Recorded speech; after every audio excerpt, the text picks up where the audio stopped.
né? É o PowerPoint, exato. Então, você junta tudo e aí você acaba descobrindo coisas, às vezes as notícias não têm ligação, mas no contexto acabam interligadas, né? Por que dizer que o Supremo, que o Gilmar Mendes, ou o Supremo, dá um golpe? Primeiro é o voto de um, tinha que fazer faltavam mais 9 votarem. Então, é um golpe. Que golpe? Não é forte usar a palavra golpe? E, ao mesmo tempo, no caso da Dilma, não é? Percebe? Essas coisas, o diabo mora nos detalhes. E nós temos que saber ler as diabolices, né? Da grande mídia, principalmente. Nós vamos falar um pouquinho das previsões daqui a pouco, que a gente combinou às 6 da manhã, Lênio, eu e Pedro ali, né? Mas só ainda nesse tema, o Felipe Ponce, que eu não sei quem mas ele trabalha com gestão de patrimônio numa empresa aqui. Excelente trabalho de Manu Gaspar e Lauro Jardim, mas não podemos deixar de notar que se essas coisas estão saindo da imprensa com esse tipo de metodologia de conta-gotas, é porque alguém importante deixou. Isso me preocupa muito. Quem está por trás e quais são as intenções reais? Ele esbarra aqui numa coisa que é interessante, que é o método Lava Jato, Lênio.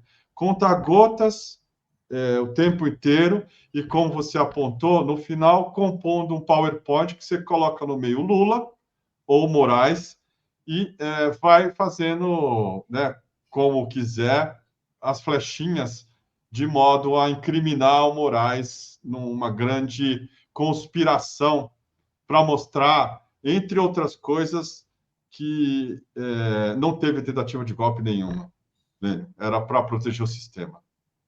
Sim, tanto veja, por exemplo, há editoriais e há notícias, por exemplo, hoje parece um consenso na grande mídia de que as penas foram muito altas e que o projeto esse foi bom, com exceção de alguns colunistas, a grande mídia acha que veio bem o projeto esse.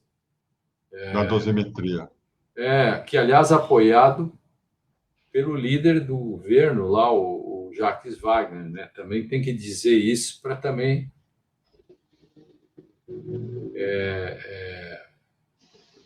isso é muito ruim na medida em que se ele falou por ele é um problema e se ele não falou por ele é outro problema.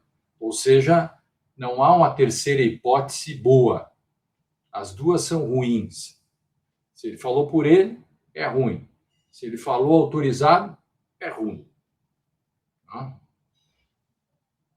Uhum, perfeito.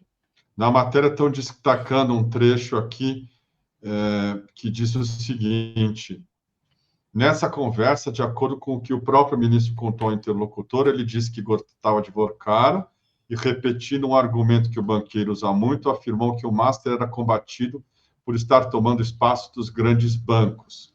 Pediu ainda que o BC aprovasse o negócio com o BRB, que tinha sido anunciado em março, mas estava pendente de autorização da autarquia.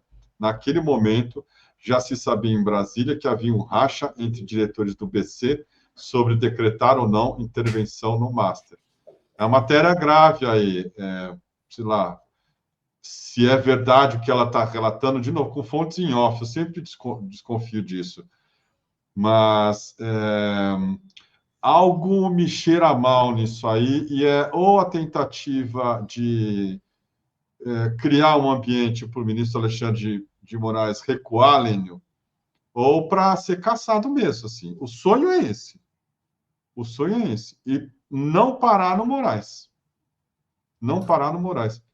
O que seria do bolsonarismo se não fosse a mídia tradicional e hereditária, né? Sim. Veja que o deputado Cassado, depois de conspirar contra o Brasil, no dia seguinte da grande conspiração e do grande passo que deram com a Lei Magnitsky e, além disso, com as sanções que ainda não caíram todas, a Folha deu uma página inteira para o Eduardo falar mal do Brasil. Isso é um sintoma. E se a gente não souber analisar bem os sinais, né, esses são os sinais. Nessa notícia aí também tem uma outra coisa. Esse racha dentro do Banco Central. Afinal, o Master tinha que ser fechado mesmo, ou não, porque se há um racha, uma parte dizia que não, outra parte que sim. Isso, eu acho que esta é a parte que tem que ir atrás. Essa é a parte grave. Porque esses dias você viu a notícia que o banco, que o TCU disse que tem que dar uma examinada se de fato deviam ter feito essa intervenção? Sim. Não estou dizendo que sim, que não, porque eu não conheço nada disso, mas cá para nós, uma intervenção num banco é uma coisa muito séria. Se você tem um racha, porque tem gente pensando o contrário. E se tem gente pensando o contrário, havia elementos objetivos que pudessem obstar a ideia, a tese da intervenção, agora vem reforçado isso. E aí a notícia essa, por exemplo, ela coloca numa questão secundária, quando essa questão, para mim, é principal. Não é adequado que o ministro vá conversar com o presidente do Banco Central, como eu disse, em nenhuma circunstância. Agora, mais inadequado nessa história toda é esta, digamos, pouca transparência do Banco Central, ou algo desse tipo, eu não sei bem a palavra, porque na própria matéria e depois com a coisa do TCU, tinha que vir à tona efetivamente quais são os elementos que fizeram com que se desse essa intervenção tão rápida assim, né? É verdade. Recentemente, essa matéria, entidade do setor bancário reage à decisão do TCU que ameaça a independência do BC no caso Master. Estão criminalizando antes de tentar entender essa decisão que você está falando mesmo. Já vira tudo uma conspiração em que o ministro Alexandre de Moraes está por trás. Mas essa é a ideia da matéria. Essa é a ideia. Essa é a ideia. Ela acabou de soltar outra matéria agora, coluna dela. Ex-presidentes do STF apoiam o código de conduta defendido por Fachin. Claro. E aí está o Celso de Mello, o Marco Aurélio Mello, o Aires Brito e a Rosa Weber. Todos eles ali falando o que ela quer ouvir, claro, né?